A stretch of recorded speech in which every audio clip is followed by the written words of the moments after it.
todos, esperamos unos minutos más. Ya esperaremos unos 5 minutitos, ¿ya? Unos 5 minutitos, ya, a ver si les avisan.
Bien, chicos, empezamos.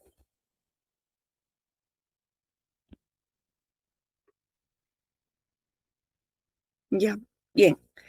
Entonces vamos a hablar el último tema que nos queda para este examen, que son los tumores pleurales.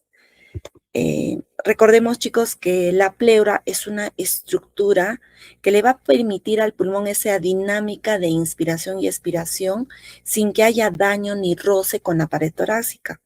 Entonces, el pulmón, tanto en inspiración y expiración, va a poder moverse a libertad debido justamente a la lubricación que le da la pleura.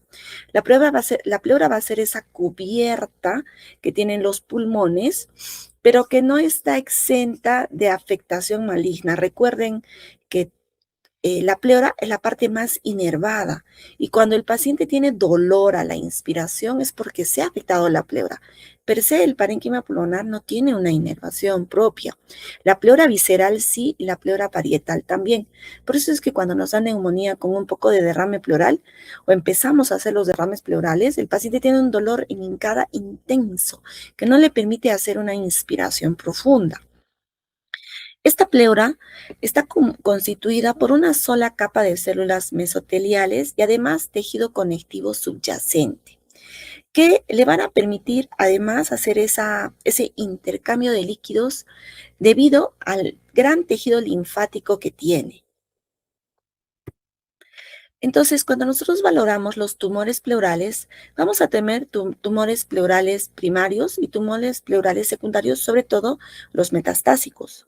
Cuando hablamos de tumores pleurales primarios, de los tres componentes, ya sean de las células mesoteliales, de las células mesenquimales o todo el tejido conectivo que está alrededor de esas células que le da sostén, el tejido conectivo le da sostén a las células mesoteliales, y de los trastornos linfoproliferativos, que es el tejido linfático que abunda en la pleura. Entonces, si nosotros dividimos por celularidad, los tumores mesoteliales generalmente son los más frecuentes que afectan a la pleura. Dentro de ellos, y por su frecuencia y su impacto en la salud, está el mesotelioma pleural maligno. También tenemos el mesotelioma papilar bien diferenciado, o algunos lo definen como mesotelioma benigno, el tumor adenomatoideo de la pleura. Y cuando valoramos los tumores mesenquimales, hablamos generalmente del tumor solitario fibroso, que es un tumor benigno de la pleura y que cuando se ingresa es como una carcasa de huevo que se decortica y a veces, si no invade hacia tejidos subyacentes, esa sería la cura. Es un tumor poco frecuente y benigno de la pleura. El angiosarcoma y el sarcoma sinovial pleural son tumores malignos de degeneración maligna del tejido conectivo, la fibromatosis de tipo desmoide, el tumor fibroso calcificante de la pleura y el tumor desmoplástico. Esto solo para su conocimiento, chicos. Es importante que nosotros conozcamos. Los tejidos, cuando se afectan, los tejidos linfoproliferativos van a presentar linfoma pleural primario o linfoma asociado a piotórax con derrame primario. Que también recuerden que los linfomas, muchos de ellos tienen solamente un comportamiento benigno y cuando depende de su agresividad, como los no-Hodgkin, del tejido parenquimal, del tejido linfoideo que está sobre todo a nivel del mediastino. Pero la pleura, solamente cuando nosotros hablamos de linfomas, no lo podemos dividir si es linfoma de Hodgkin o no Hodgkin. No tiene esa peculiaridad. Solamente se habla de linfomas pleurales primarios o secundarios metastásicos a otro tipo de linfoma. En cuanto a las lesiones secundarias de la pleura, la mayoría son metastásicos. Si nosotros vemos afectaciones pleurales y derrames malignos, generalmente en su gran mayoría son secundarios a una metástasis de pulmón, de mama, de ovario, linfoma, carcinoma gástrico, timomas, etc. Raramente son los tumores pleurales primarios como el mesotelioma. Los tumores invasivos de pleura también van a deberse por extensión, ¿no?, de los tejidos adyacentes. Bien, de todos estos tumores, el que más nos interesa en salud es el mesotelioma maligno. Entonces, yo solo quiero que ustedes estudien el tema mesotelioma maligno. Recordemos que este es un tumor justamente de las células mesoteliales que cubren la pleura y generalmente empieza en la pleura parietal. Tiene una baja incidencia, pero alta mortalidad. Cuando lo diagnosticamos ya es muy agresivo generalmente. 1 o 2 casos por 100,000 habitantes. Esto es importante que recordemos que tiene una latencia prolongada. Quiere decir que yo cuando tengo un mesotelioma tengo que preguntarle al paciente si ha tenido una exposición, sobre todo al asbesto, que es el que causa el 80% de los mesoteliomas. Entonces tengo que preguntarle si en su juventud él ha estado expuesto a una industria del asbesto, porque ya 20, 30, 40 años después puede haber el mesotelioma maligno. El pico de incidencia está por este periodo de latencia sobre los 50 años, a los 60, 80 años es mucho más frecuente y en varones 3-1 en relación a las mujeres. Y es una enfermedad generalmente ocupacional, de aquellos pacientes que han tenido ese factor de riesgo ocupacional, por ejemplo, los mineros, construcción naval, la industria del cemento, mecánicos, ferrocarriles, los plomeros, los techos, algunas tejas y alguna industria de la construcción, pero que tenga fibras de asbesto. El asbesto es un mineral que ahorita lo vamos a ver en sus formas de crisolito, amosita, crocidolita, van a causar el 80% de los casos de mesotelioma. Pero también se ha visto que la exposición de segunda mano también podría, aquella persona que manipula la ropa del obrero, que manipula el resto de herramientas que han estado en contacto, que vive cerca a la zona, que no trabaja ahí, pero vive cerca a las zonas de industria, también pueden ser afectadas de estos mesoteliomas. Entonces se han hecho varios reportes, por ejemplo, en mujeres que tenían mesotelioma, que eran esposas de estos pacientes de minería o que trabajaban en áreas de limpieza de las industrias. Ellas han sido afectadas a pesar de que no manipulan directamente el asbesto, pero como el asbesto son unas micropartículas que no se ven flotar en el aire, uno las inhala con facilidad y son como pequeñas lancetitas que como si yo le flecharía a la célula, rompo el ADN, transformo este ADN y ahí empieza a haber la degeneración maligna. Hay otros factores, como por ejemplo la radiación, el virus simiano y algunas mutaciones genéticas que se asocian al asbesto, que ahorita lo vamos a ver. Entonces, la principal etiología del mesotelioma va a ser la exposición al asbesto. Como ya les dije, este es un mineral intrínsecamente tóxico que flota rápidamente en el aire y tiene un tamaño ideal para ser inhalado, menos de 5 micras, que va a llegar justamente hasta la vía aérea distal y los alvéolos. Se van a depositar a nivel de los pulmones y la inhalación prolongada de estas fibras de asbesto va a causar ya sea el cáncer pulmonar o el mesotelioma pleural maligno. Siempre con un periodo de latencia, no nos olvidemos de este periodo de latencia largo, que puede ser de 20 hasta 50 años, o de 35 a 40 años. No solamente el asbesto, sino también la erionita, que es una zeolita fibrosa que hay en algunos países de Asia y de Europa, en el que se trabajaba el revestimiento de carreteras y la inhalación constante de estos pacientes que han trabajado no solamente en la minería, sino en la industria, pueden tener este riesgo de hacer más mesoteliomas y cánceres pulmonares. Otra etiología asociada es el virus oncogénico de los simios 40, que pertenece a la variedad de los poliomas, y este virus tiene un gran potencial carcinogénico en las personas afectadas, sobre todo en África. Muchos pacientes diagnosticados de mesotelioma que no han trabajado en la industria, pero que sí han tenido una variante de este virus de tipo polioma. Y exposición a la radiación, por ejemplo, yo tengo cáncer de mama o cáncer de mediastino y me hacen radioterapia y muchos años después puedo llegar a presentar un segundo tumor primario que es el mesotelioma. Entonces, cuando nosotros inhalamos estas fibras de mesotelioma, de asbesto, perdón, cuando nosotros inhalamos estas fibras de asbesto, ya les dije que tiene un tamaño ideal. Entonces, estas fibras van a llegar a través de los bronquios hacia la parte más distal de la vía aérea y los macrófagos van a ser la primera célula de respuesta para que trate de fagocitar las fibras de asbesto, que no lo logra. Las fibras de asbesto no pueden ser fagocitadas y eliminadas. Son como lancetitas pequeñas que se incrustan hasta los núcleos y nucleolo, rompiendo el ADN y cambiando, produciendo una inflamación de tipo ROS y liberación de citoquinas inflamatorias como el factor de necrosis tumoral, interleuquina 1, factor transformante beta, y produce un daño oxidativo constante y directamente un daño al ADN. No solamente las fibras de asbesto son fagocitadas por el macrófago, sino también ingresan directamente hacia la pleura porque migran esas lancetitas a través del tejido conectivo y afecta directamente el mesotelio y va a producir una transformación maligna con pérdida de los supresores tumorales, de la expresión de los supresores tumorales como el VAP1, el NF2, el P53, que estos son marcadores tumorales que los van a diferenciar del adenocarcinoma. Y también estas fibras de asbesto van a activar las vías de crecimiento endotelial, el crecimiento endotelial transformante beta, el factor de crecimiento endotelial y también el plaquetario.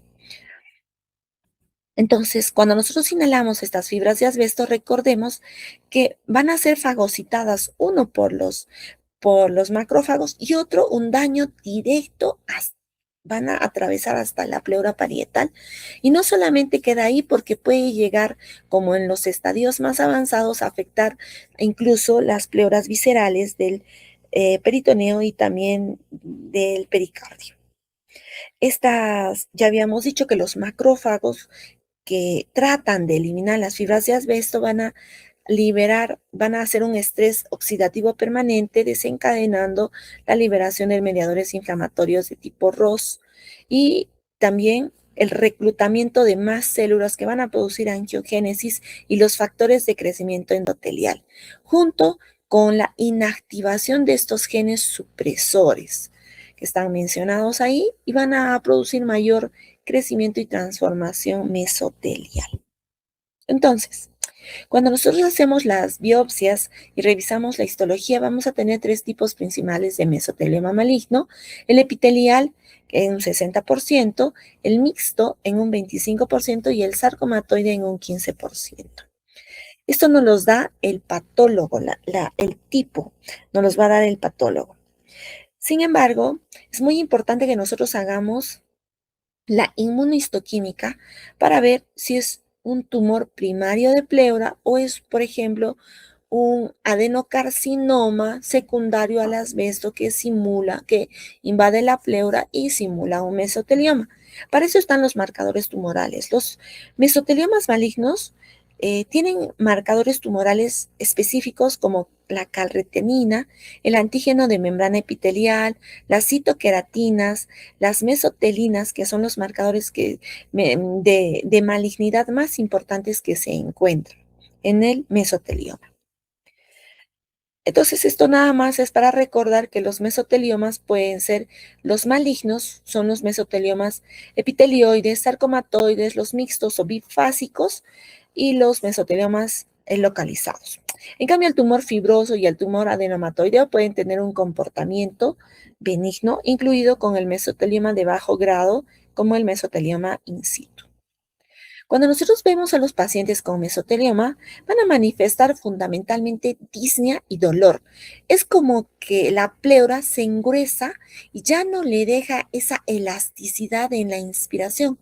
Entonces el paciente va a tener disnea progresiva y rápidamente progresiva a veces y dolor intenso, porque recuerden que la pleura es la parte más inervada de la caja torácica y el paciente empieza a quejar mucho más dolor. Incluso cuando nosotros tenemos afectaciones de pleura, podemos tener tos seca, irritativa, insomnio, fatiga, pérdida de peso, pérdida de apetito, y ya todo eso debido a la gran liberación de factor de necrosis tumoral e interleuquinas inflamatorias como la 1. Entonces, estos síntomas de mesotelioma no difieren de una neumonía, porque yo puedo tener una neumonía con derrame y puedo malvalorar la pleura y decir que es una neumonía, le doy analgésicos, antiinflamatorios, antibióticos, sintomáticamente el paciente mejora una temporada, pero luego hace síntomas de recurrencia. Muchas veces, cuando ya hacemos el diagnóstico de mesotelioma, ya es un tumor agresivo que ya ha invadido la caja torácica y de muy mal pronóstico, como lo vamos a ver. Sin embargo, los mesoteliomas rara vez hacen metástasis a distancia. Ellos cuando hacen metástasis por contigüidad, hacia la caja torácica, hacia el mediastino y hacia el peritoneo, pero contiguo. Cuando nosotros vemos este tipo de pacientes, nuestro primer estudio es la radiografía. Y la radiografía pues nos va a mostrar una radioopacidad marginal heterogénea de la pleura con derrames pleurales por exudados inflamatorios.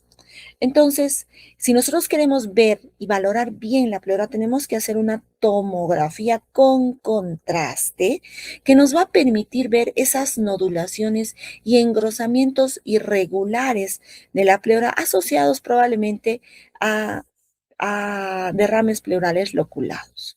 Entonces, es muy importante que estudiemos las masas pleurales, engrosamientos nodulares de baja atenuación en la tomografía con contraste.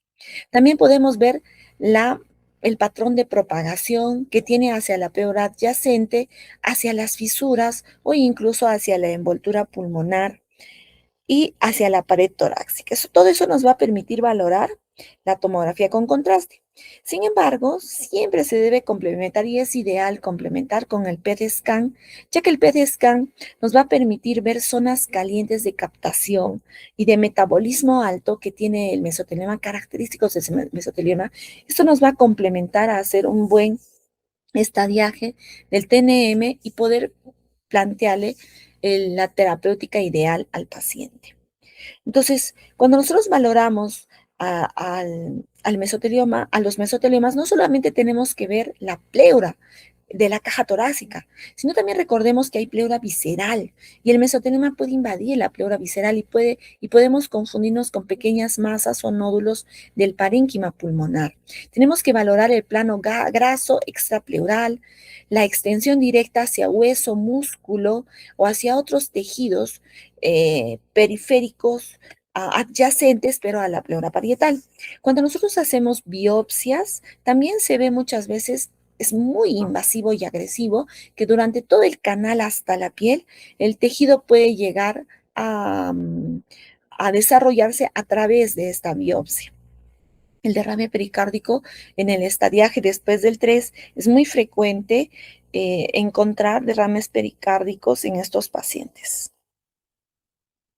También un pequeño grupo presentan calcificaciones irregulares que se van a observar hasta el 20% y presentan una fagocitosis de placas pleurales calcificadas o calcificaciones irregulares que nosotros vemos en algunos pacientes de la minería y podemos pensar que solamente se trata de una neumoconiosis pero sin embargo llega a una malignización y ser un mesotelioma, sobre todo si tiene evolución y mala evolución clínica en los pacientes. Entonces, el estudio complementario es la tomografía con contraste y el PET scan. Entonces, para estudiar el mesotelioma le hacemos la toracocentesis, la biopsia, evaluamos la citología del líquido, que el patólogo nos va a decir un derrame pleural maligno a predominio de células mesoteliales, pero no confirma nuestro diagnóstico, necesitamos tejido. Tenemos que hacer una biopsia. Cuando nosotros hacemos biopsias, generalmente son biopsias a ciegas. Lo ideal es hacer biopsias con videotoracoscopía para llegar a los nódulos pleurales o a esas placas pleurales y poder tomar la biopsia y hacer la evaluación inmunohistoquímica, que es esencial para diferenciar del adenocarcinoma, como les dije. Los mesoteliomas expresan calritenina, la citoqueratina 5 y 6, el marcador tumoral BWT1, el D240 y las microvellosidades de membrana número 1. Eso, y la mesotelina y la osteopontina que nos van a permitir a nosotros dar el apellido del mesotelioma, si es además epitelioide, mixto, bifásico, sarcomatoide, etc. Entonces aquí vemos cómo tenemos que hacer la inmunohistoquímica que nos diferencia del adenocarcinoma. Una vez que nosotros hayamos identificado al mesotelioma, tenemos que valorar el TNM. Recuerden que el TNM nos permite a nosotros hacer el estadiaje del mesotelioma. Desde el 2018 se ha dado la 8ª edición de su estadiaje Y esto es muy importante. Yo no necesito que lo aprendan de memoria el estadiaje, pero sí como cultura general que lo sepamos, porque ustedes se van a enfrentar en la periferia a pacientes que tienen derrames pleurales y alta sospecha de mesotelioma, sobre todo en los mayores, en nuestros abuelitos sobre los 60 años, ¿no? Después de esto, la industria ha prohibido la comercialización y el trabajo directo con asbesto. Tenemos muy poco asbesto en el ambiente, salvo en zonas de alta industria donde los pacientes tienen que usar adecuadamente sus EPPs y cuando ya se encuentra asbesto en el medio, ya se elimina esa ropa. Eso es una norma de la OIT de cómo debe ser el manipuleo de las fibras de asbesto. Por eso ahora tenemos siempre menos cantidad de pacientes con asbesto. Entonces tenemos que hacer la evaluación del TNM. Recuerden que T es el tamaño, N los ganglios y M la metástasis. No quiero que se lo aprendan de memoria, pero sí lo vamos a leer para saberlo. En la octava edición, el TX es un tumor primario no evaluable, el T0 no hay evidencia de tumor primario. Acá solamente hay T1, T2, T3. Entonces ya no se divide T1A, T1B como se hacía antes. El T1 es un tumor que afecta la pleura parietal, ipsilateral del mismo lado, ya puede ser la pleura mediastínica y diafragmática sin extenderse a ningún otro lado, solo pleuras, solo la pleura parietal ipsilateral que puede ser incluso la parte del mediastino y diafragmática, no abarca ningún otro tejido más. El T2 es esta afectación de esta pleura parietal, mediastínica, diafragmática y además la visceral, pero tiene características de un tumor pleural visceral confluente, afectación de músculo diafragmático y afectación del parénquima pulmonar. El T2 ya es una invasión, ya no solamente la pleura, afecta el músculo diafragmático y también algo del parénquima pulmonar. El T3 es un tumor que afecta las pleuras parietales ipsilaterales, la parietal, mediastínica, diafragmática visceral y también invade la fascia endotorácica, la grasa de mediastino, tiene un foco solitario completamente resecable de tejidos blandos de la pared torácica, y una afectación del pericardio, pero que no atraviesa todo el pericardio, por lo tanto no va a haber derrame pericárdico en el T3. El T3 entonces se va a extender ya un poco más hacia afuera, hacia la fascia endotorácica, la grasa de mediastino, pared torácica, pero en una localización muy limitada y también al pericardio.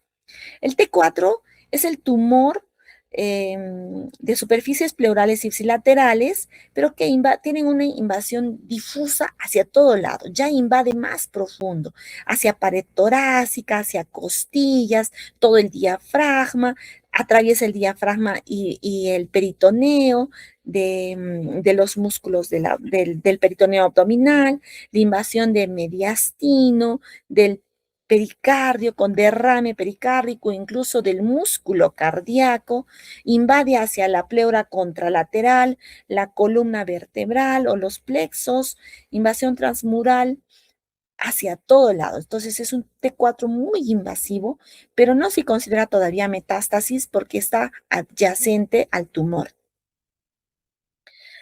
El N, que son los ganglios, recuerden que el NX no se valoran ganglios, N0 no hay afectación de ganglios y eso es la única manera de ver la afectación real de los ganglios es haciéndole el PET scan al paciente o mediastinoscopías y biopsias al azar de los ganglios. Acá tenemos el N1, metástasis en los ganglios linfáticos broncopulmonares, iliares, mediastínicos, ipsilaterales que no han salido de la caja torácica. Están en el ilio, incluso en el mediastino del mismo lado. El N2 es cuando ya sale, ya sea contralateral o por fuera de la caja torácica, como los supraclaviculares e incluso los mediastínicos contralaterales. Sale el N2. Acá solamente hay N1 y N2.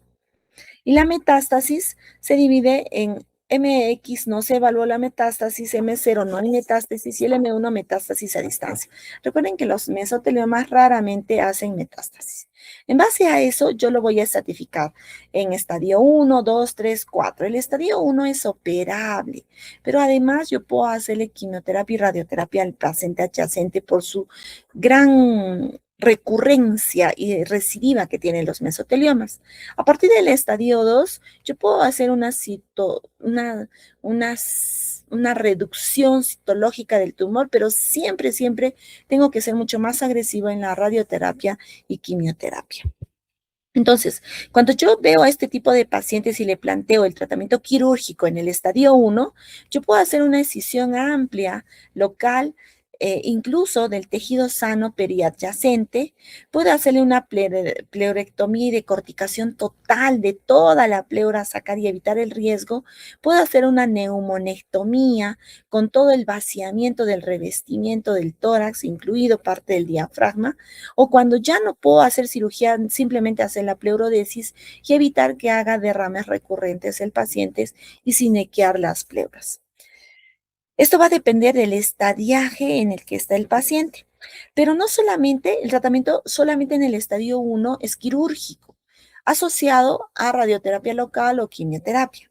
A partir del estadio 2, yo puedo hacer, como les decía, cirugía, pero ya no cura, sino como un tratamiento paliativo al dolor, y siempre tengo que hacer quimioterapia agresiva, mixta y radioterapia adyacente.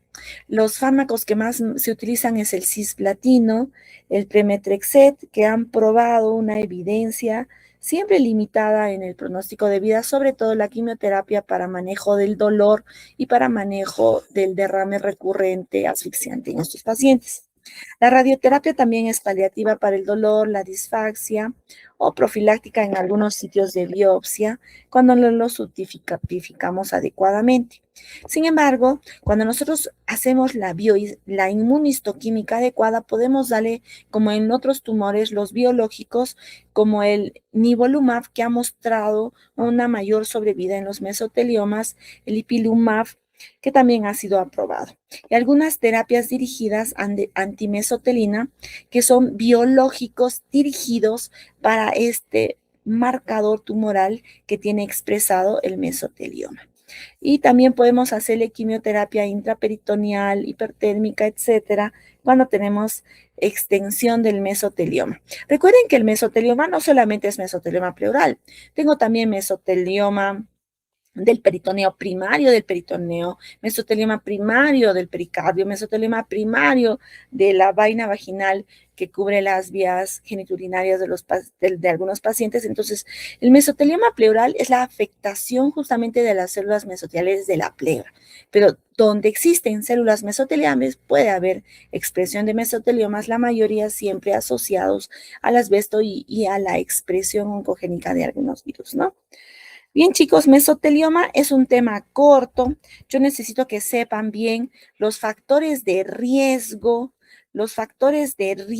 del mesotelioma, la etiología, cómo es el asbesto, la fisiopatología en la que se nos produce, eh, y este cuadrito de acá, bueno, la clínica, cómo llego al diagnóstico, y el cuadrito que me permite diferenciar la inmunistoquímica con los marcadores tumorales y nada más tener el concepto general del TNM y de la oferta terapéutica que le damos al paciente. Hasta ahí, mesotelioma, chicos. ¿Alguna pregunta? Recuerden que para nuestro examen de mañana, en todos los casos siempre recuerden la clasificación de las enfermedades, cuál es mi prueba, mi gol estándar de diagnóstico, cuál es mi cardinal, cómo le llego al diagnóstico, cómo lo clasifico en su estratificación y qué tratamiento general le tengo que brindar en todas las enfermedades de este grupo del tercer examen. ¿Tienen alguna pregunta?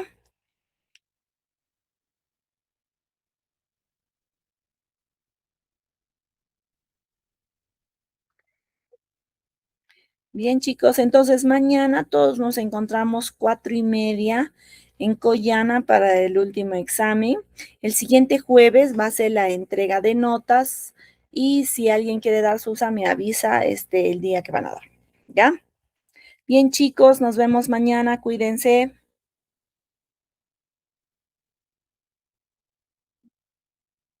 Sí, les mando ahorita. Ok, chao, chiquitines. Gracias, doctor. Buenas noches, doctor.